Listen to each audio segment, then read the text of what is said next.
mengenai sedulur papat limo pancer. Ini sekedar analog kecil.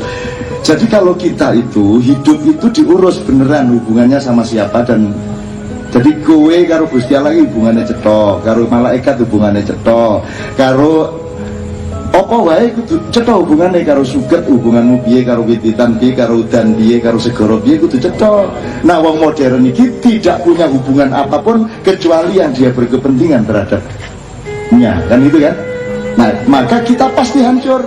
Mergo wong modern tidak membangun kehidupan dengan cantolan-cantolan yang lengkap.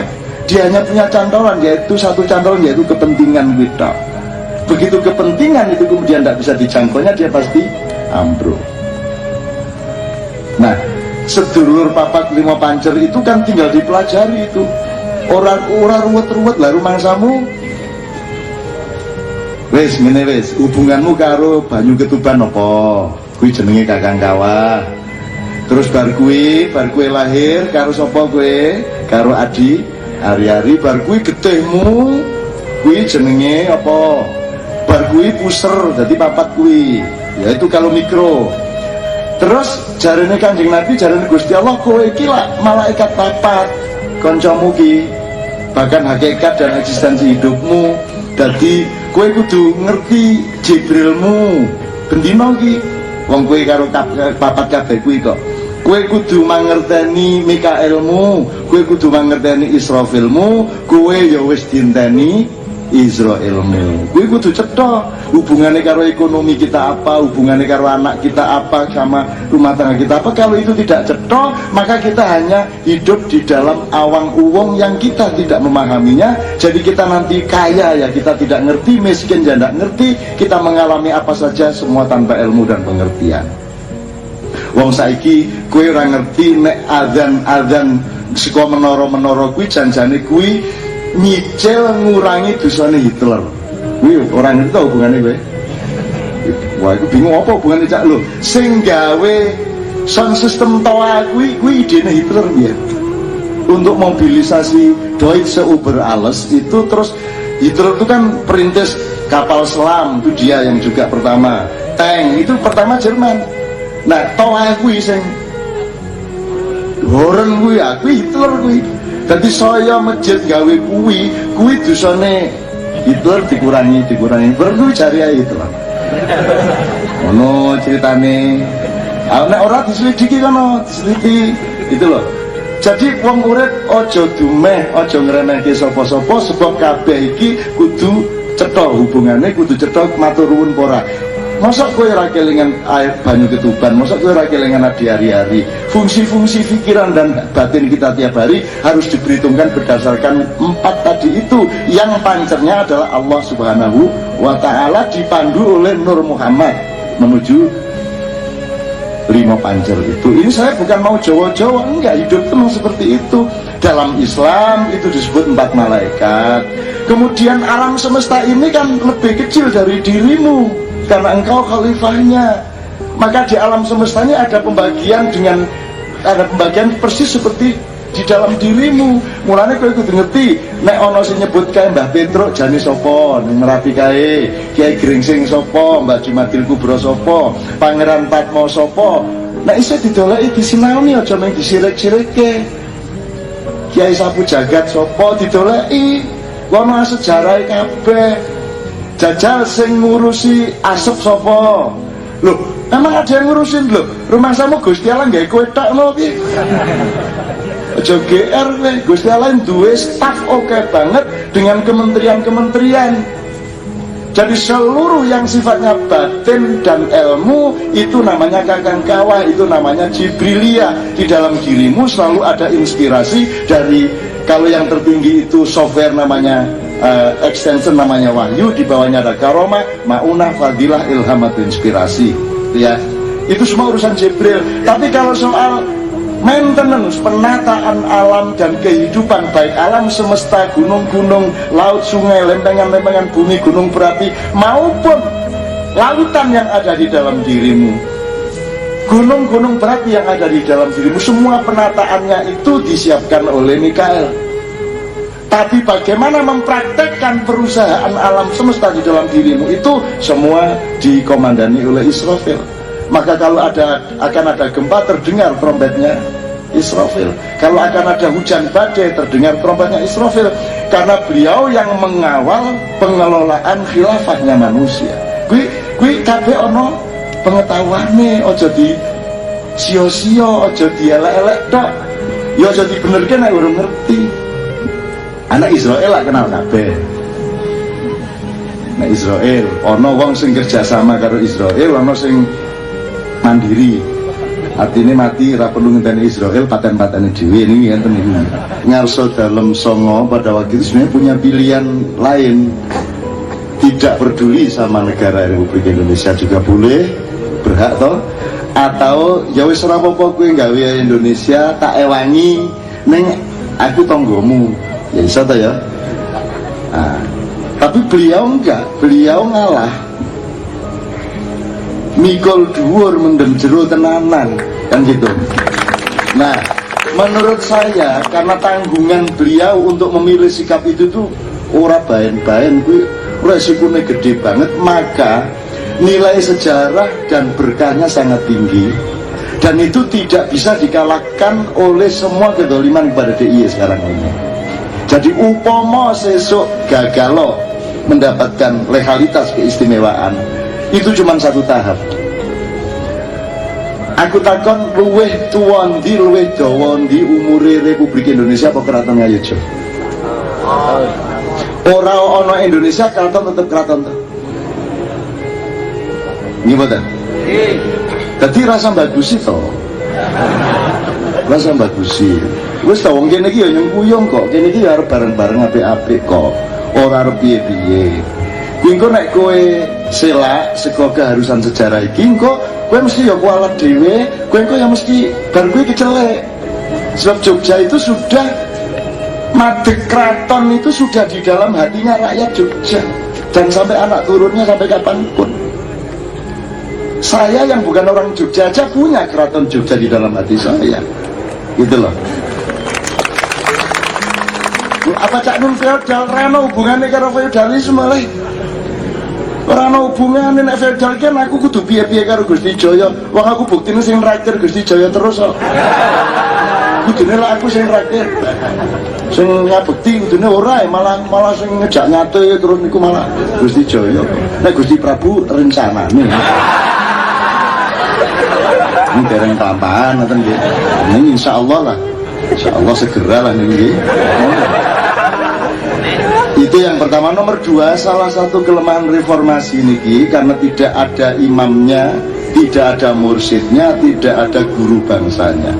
Reformasi ini melahirkan satu cara berpikir dan sikap mental yang sangat negatif, tidak hanya di bidang keistimewaan tapi juga di banyak bidang yang lainnya yang menyangkut masjid, menyangkut aliran, golongan, semua kena sikap itu, yaitu sikap untuk mentidakkan sing wis-wis.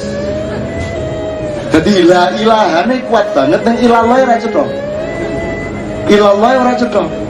Jadi keraton ini dianggap wis ora kuwi barang lawas ora. Ning sing iya piye? Kuwi akhire sing iya kuwi sing karepe dhewe-dhewe, pentinge dhewe-dhewe kan gitu. Itu terjadi bahkan di dalam tubuh organisasi-organisasi yang sudah ada sejak sebelum reformasi, termasuk NU, Muhammadiyah, struktur kepengurusan masjid, semua mengalami itu. Tidak saya perpanjang, tapi memang saya kira kita sedang mendapat cobaan itu. Kita bukan mau bikin Jogja ini moncar di ora, ning diapa-apake pancen asal usule iki nek ora yoja sing ngaso dalem songo sing lilo jembar gelem nyengkuyung berdirinya NKRI kan ya ora ono. Dadi kuwi urusanmu nek kowe selak karo kenyataan kuwi, urusanmu ora karo Gusti Jaya, Gusti Prabu dan rakyat Jogja, urusanmu karo Gusti Allah. Tadi kuwi menggon innahum yakiduna kaita wa akidu kaita famahilil kafirina amhilhum ruwaida. Dikasih waktu sebentar untuk nyayal kaya ngono, ning sesuke mesti kualik meneh. Terus tenang mon Gusti Prabu, sing penting satene sing sebelah iki ya. Itu saya kira begitu. Nah sekarang kita tidak ngomong politik. Sekarang Gusti Jaya insya Allah akan memberikan hikmah dan wacana yang lebih luas mengenai masjid ini, karena ini konsep sosial, ini konsep kosmologi, ini semua ini bukan waton gawe, gitu loh. Dan Indonesia kan tidak membuat negara dengan konsep yang sekaya itu, semendalam itu. Maka tidak ada ceritanya Indonesia Jogja belajar kepada Indonesia, Indonesia harus belajar kepada Jogja. Nek kowe ra gelem tak paksa sesuk. Enten ono wae waktune. Nek ora kelakon ya biasa, jan ora tau kelakon ya. Itu, jadi Gusti saya nyun sewu, sekarang kita sedang berada di halaman masjid besar dengan konsep bukannya sekedar masjid. Ada konsepnya. Nyun sewu nggih Gusti, iki ana halaman ya saka sembayang kono, saka kuwi tekan kono iki diatur jarake kowe nek metu mlebu saka kauman, kuwi mlebune lewat lorong ana dalan cilik, itu ada transisi, ada konsep yang dikarepke dalam arsitektur masjid Jawa tradisional waktu itu. Kayak masjid Arab kan begitu kayak mlebu langsung gedung, tembok dhuwur ngono kae. Dadi ora ana religiusitas, ora ana rasa sejati ora kebangun. Nek kowe mlebu masjid gede, kuwi dunya iki kok tinggal njur kowe mlebu nang omahe Gusti Allah ki alon-alon, begitu kowe tekan kene, tekan jero wis dunyane wis ning mburimu. Mulane njur Allahu Akbar, tangane nyilake dunya kono sing kongkong. Itu Allahu Akbar, tangannya ngeten iki. Jadi ini konsepnya seharusnya ditiru oleh konsep masjid-masjid modern. Kita manam ki laku gawe biyen. Kok aku piye? Cangkemku sak ngono kuwi. Ya soal sing ngangslupi beda-beda iku. Ya nyun sewu niki kali guyone, wong karang kula niki mengabdi dalem maca-maca. Nggih. Gusti Jaya nyun sewu bab masjid, keraton sak piturute dalam konsep-konsep kabudayaan dan filosofi. Matur nuwun. Assalamualaikum warahmatullahi wabarakatuh. Terima kasih atas waktu yang diberikan pada kami. Tapi sebelum saya matur bab masjid, saya melanjutkan apa yang dingendikake Mas Prabu, di mana pada prinsipnya penggabungan Negari Ngayogyakarta Hadiningrat dan Kadipaten Pakualam ke dalam Negara Kesatuan Republik Indonesia itu dengan niat para pemimpinnya, yaitu Masjid Dalem Ingkang Sinuwun Suwardi Kaping Songo dan Kanjeng Gusti Pakualam Suwardi Kaping 8, bukan untuk kepentingan dirinya sendiri, tetapi untuk kepentingan rakyat Ngayogyakarta Hadiningrat, agar harkat martabat rakyat Ngayogyakarta Hadiningrat itu setingkat dengan bangsa-bangsa Indonesia lainnya, bahkan setingkat dan sederajat dengan bangsa-bangsa di dunia. Nah, itu sudah terwujud atau belum? Kalau sudah, berarti perjuangan kita memasuki perjuangan tahap berikutnya setelah harkat martabat kita sederajat dengan bangsa Indonesia, bahkan dengan bangsa-bangsa di dunia. Kita harus bagaimana? Kalau belum, berarti perjuangan kita belum selesai. Sekarang dirusui dengan gonjang-ganjing masalah keistimewaan daerah istimewa Yogyakarta, padahal perjuangan kita belum selesai. Itu yang menjadikan kita harus senantiasa tetap golong gilik ngestokake kelanjutan dari perjuangan yang sudah diletakkan oleh para leluhur. Saya mengatakan para leluhur karena apa yang dilakukan oleh Suwardi Kaping Songo itu tidak lepas dari rentetan panjang para leluhur sebelumnya. Kalau zaman Pangeran Mangkubumi untuk mendapatkan Palian Negari itu ngotot untuk menandatangani perjanjian dengan VOC, ibu kota Ngayogja itu harus di alas beringan di desa Pacetokan, di mana di situ sudah ada pesanggrahan Garjitowati yang dibangun oleh Sunan Amangkurat keempat. Tidak mau beribu kota di Sidoarjo, tidak ketularan Cak Nun.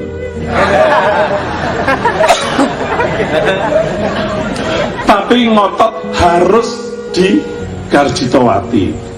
Kemudian yang kedua, untuk mengelola negari Ngayogyakarta Diningrat dipilih Pepatih Dalem Yudonegoro yang merupakan musuh Belanda yang pada waktu itu menjadi bupati di kawasan Purworejo. Kalau dua itu tidak dituruti oleh kolonial Belanda, lebih baik Pangeran Mangkubumi bertekad untuk meneruskan peperangan yang sudah berjalan 9 tahun.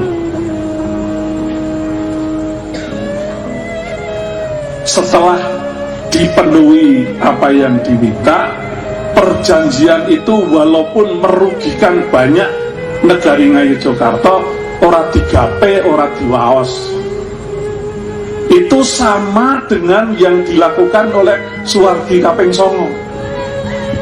Setelah 6 bulan membahas 3 hal tidak selesai, beliau mendapat bisikan dari leluhur, wis tole tekenan wae, sedilo meneh londo arep lunga saka kene. Dengan pesan itu beliau bergegas ke kantor gubernur, langsung meminta konsep perjanjian kontrak politik itu ditandatangani tanpa dibaca, dan kemudian juga tidak pernah dibaca sampai menjelang wafat beliau. Jadi apa yang dilakukan oleh Suwardi Kaping Songo itu mirip dengan Suwardi Kaping Sepisan. Jadi rentetan panjang itu tetap menjiwai para sinuwun, termasuk pesan yang tertuang dengan berdirinya semua bangunan di wilayah Ngayogyakarta yang ada kaitannya dengan keraton, itu semua membawa pesan. Nah, sekarang saya masuk ke bagian masjid. Karena tadi sudah disentuh oleh Cak Nun, masjid itu kalau masjid Jawa, ya inilah wujud masjid Jawa ini seperti masjid gede ini. Tapi masjid gede ini adalah masjid keprabon, masjid utama.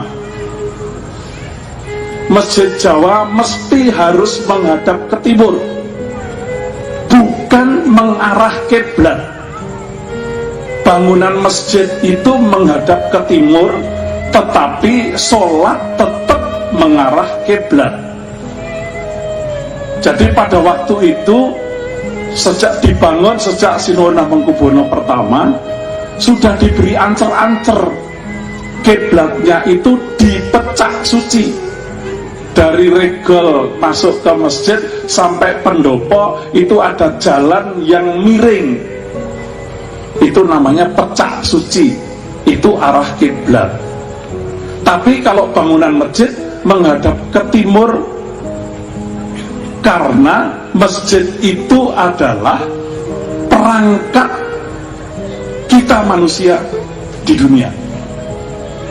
Oleh karena itu menghadap timur, menyongsong matahari terbit sampai matahari terbenam, di mana manusia diwajibkan beribadah di masjid pada saat kamu manusia hidup di dunia. Betul nggak? Pada waktu manusia itu masih di kandungan ibu, yang ibadah kan ibunya. Pada waktu manusia itu sudah di alam kubur, yang ibadah kan ahli warisnya. Kita yang masih hidup di dunia inilah yang wajib ngibadah di masjid. Oleh karena itu masjid harus menjadi pusat kegiatan umat. Masjid itu ada pajupat limo pancel, fungsinya ada 4 untuk yang satu, yaitu untuk ibadah, untuk syiar, untuk pendidikan, dan untuk kemaslahatan umat. Semua ditujukan untuk mewujudkan pengabdian kewajiban kita kepada yang satu, Allah Subhanahu wa Ta'ala. Itu adalah masjid. Masjid gede sendiri karena harus menampung fungsi yang keempat tadi, makanya dilengkapi dengan serambi masjid. Itu untuk kegiatan-kegiatan kemasyarakatan. Kemudian masjid gede sendiri ini beratapkan 3 susun. Berarti yang datang ke masjid gede itu adalah yang mengaku dirinya Islam, sehingga masih ada yang ditritisan, belum tentu dia Islam beneran. Di tingkat kedua adalah yang sudah lengkap keislamannya, orang yang iman, orang yang betul-betul iman pada Allah. Kemudian angkat ketiga itu adalah orang yang takwa, muttaqin. Jadi orang yang Islam, iman, dan takwa menuju ke mutakaliman wahid atau menjadi insan kamil. Insan kamil adalah orang yang sudah mampu mengendalikan hawa nafsu, akan menjadi manusia utama. Diwujudkan dengan mustoko masjid. Mustoko masjid itu ujungnya adalah senjata penggada. Insan kamil itu memegang senjata bukan untuk membunuh, tetapi untuk mengendalikan hawa nafsu. Karena kalau hawa nafsu dibunuh, nah orang jadi teler semua. Jadi hawa nafsu itu harus dikendalikan. Kalau orang yang sudah mampu mengendalikan hawa nafsu, akan menjadi wong linuwe. Digambarkan di mustoko itu daun kluwe, itu sebagai simbol orang linuwe.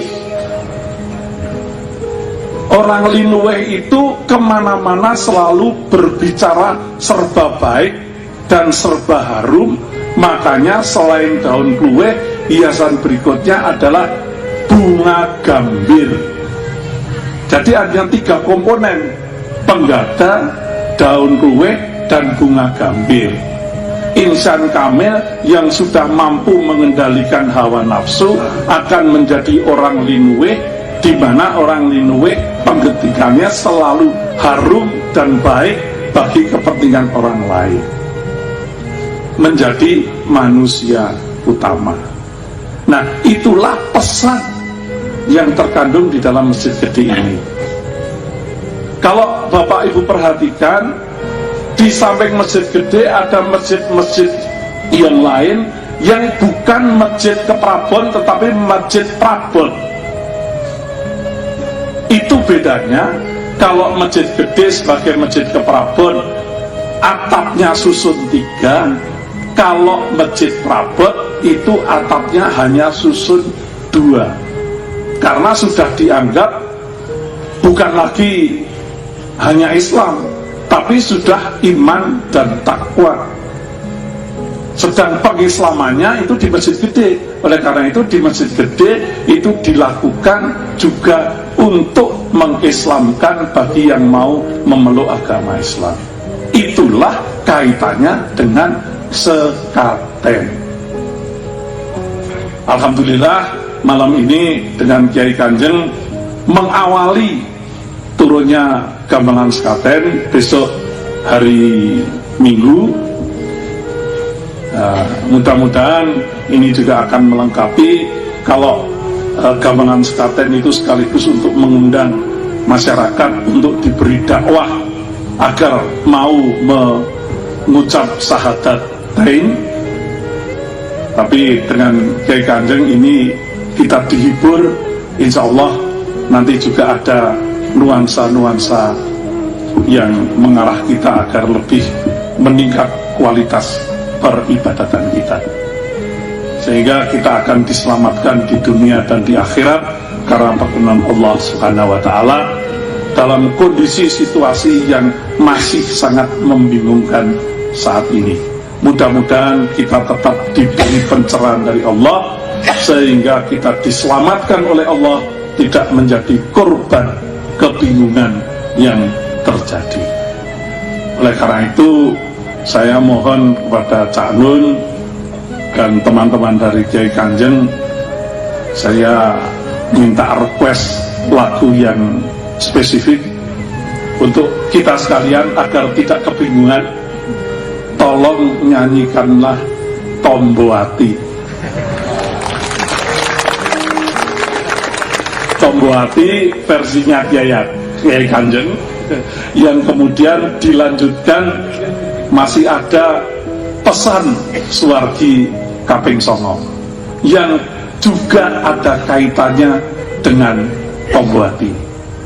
Mudah-mudahan itu nanti akan memberikan pencerahan bagi kita untuk memasuki suasana yang membingungkan saat ini.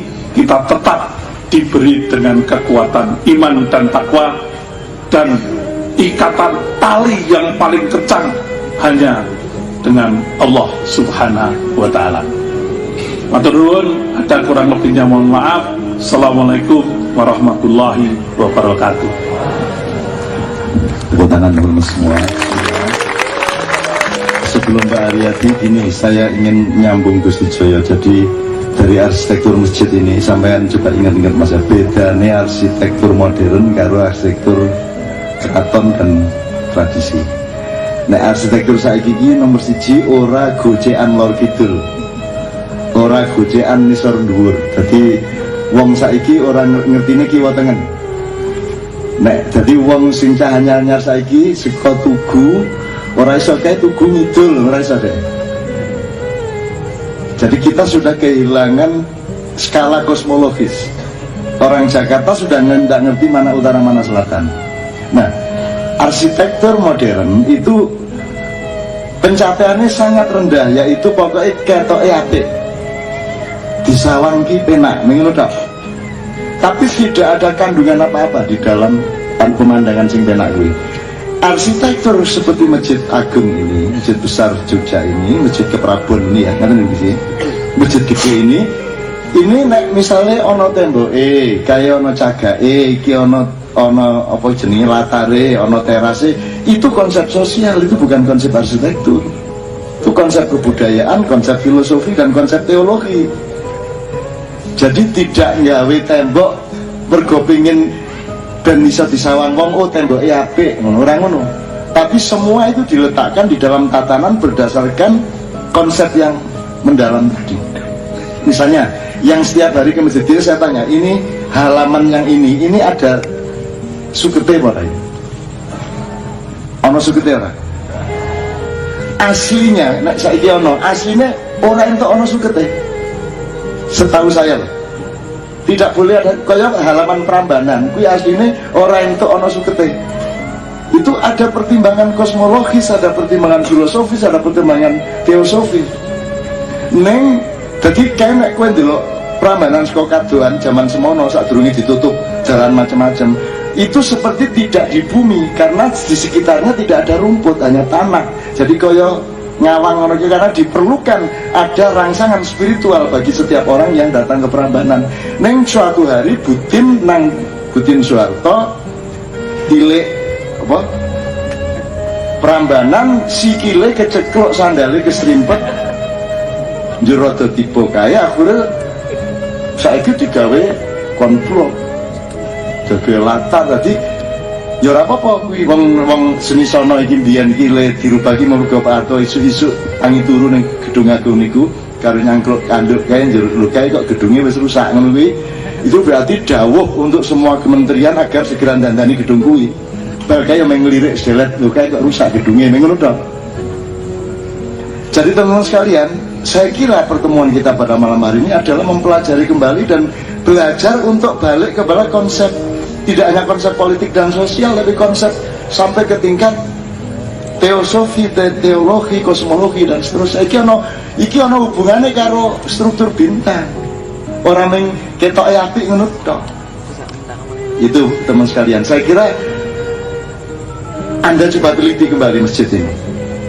Kenapa ini kalau sana jalannya begini? Kenapa kamar mandinya begitu? Kenapa sebelum yang asli ya, sebelum ada perubahan-perubahan kecil? Kenapa di sini nggak boleh ada rumputnya? Itu ada urusan spiritualnya. Dan untuk apa hidup kok tidak spiritual itu untuk apa? Termasuk tidak ada menaranya.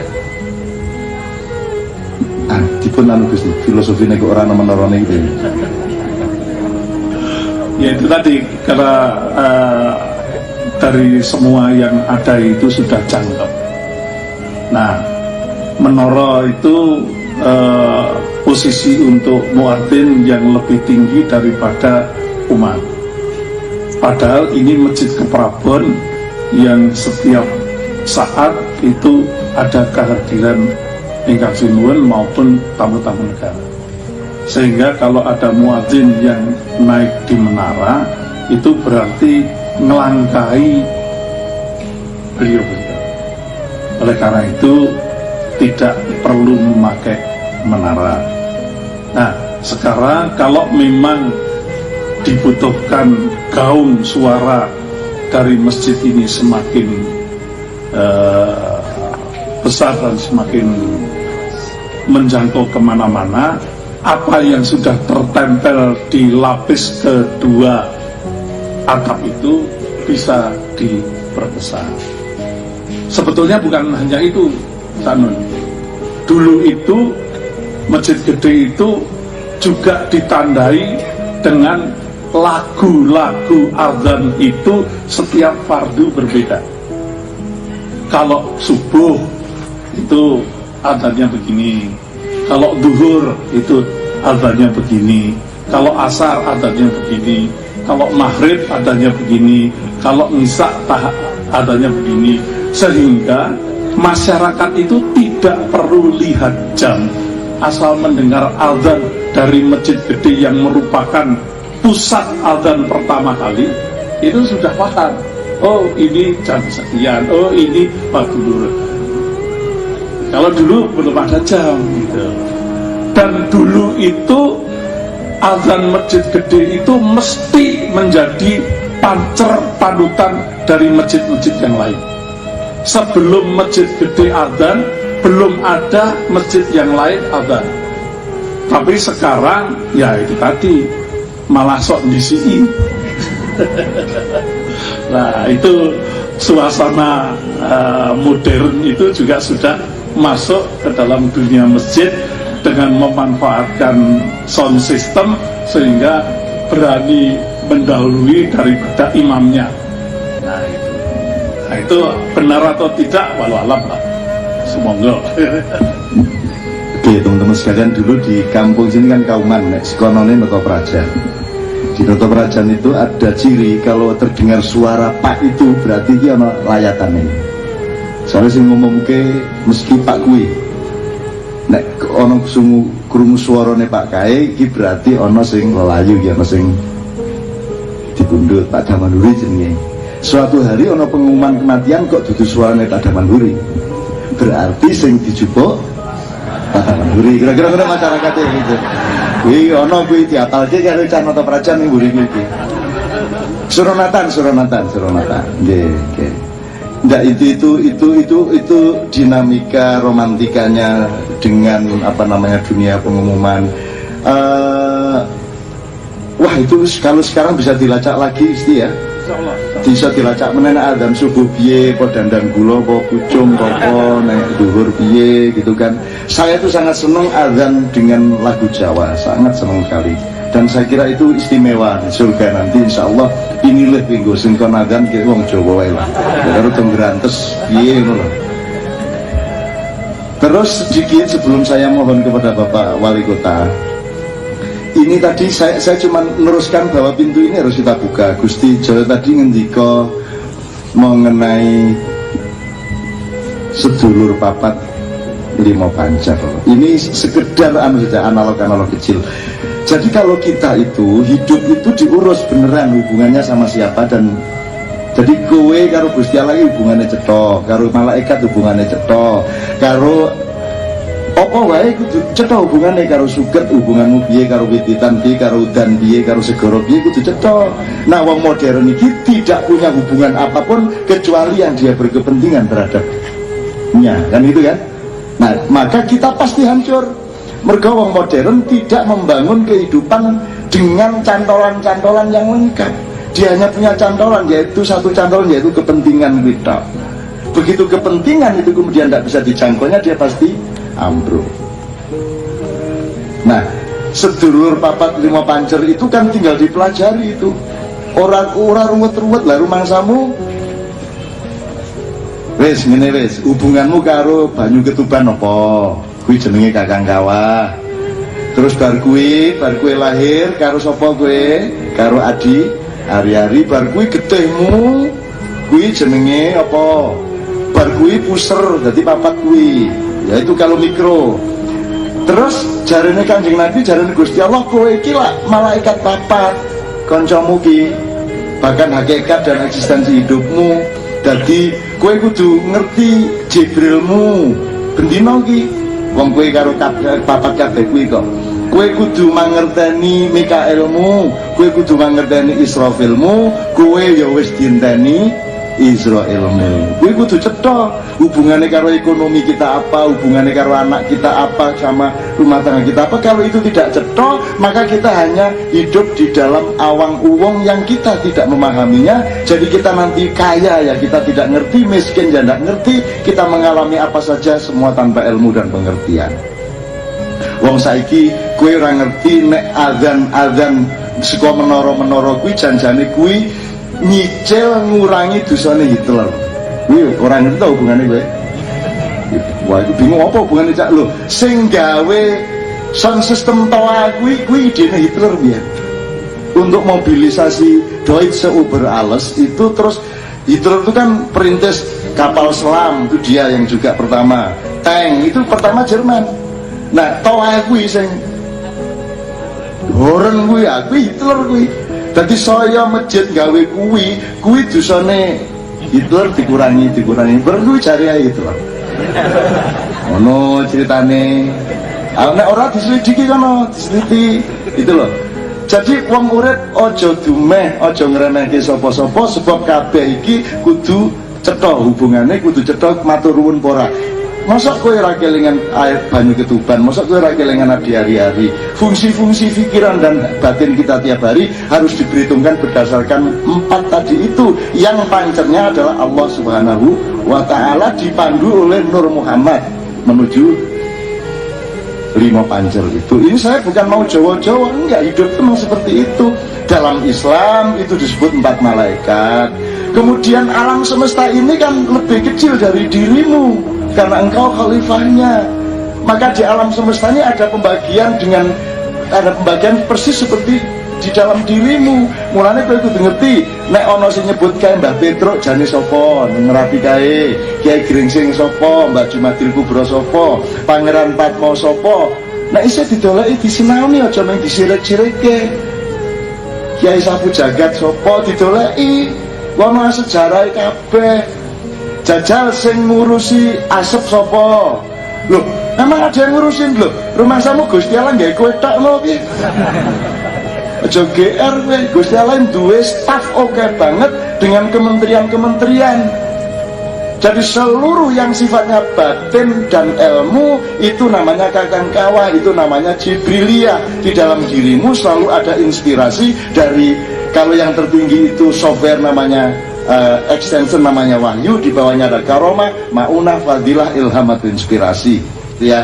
Itu semua urusan Jibril. Tapi kalau soal maintenance, penataan alam dan kehidupan, baik alam semesta, gunung-gunung, laut, sungai, lempengan-lempengan bumi, gunung berapi, maupun lautan yang ada di dalam dirimu, gunung-gunung berapi yang ada di dalam dirimu, semua penataannya itu disiapkan oleh Mikael.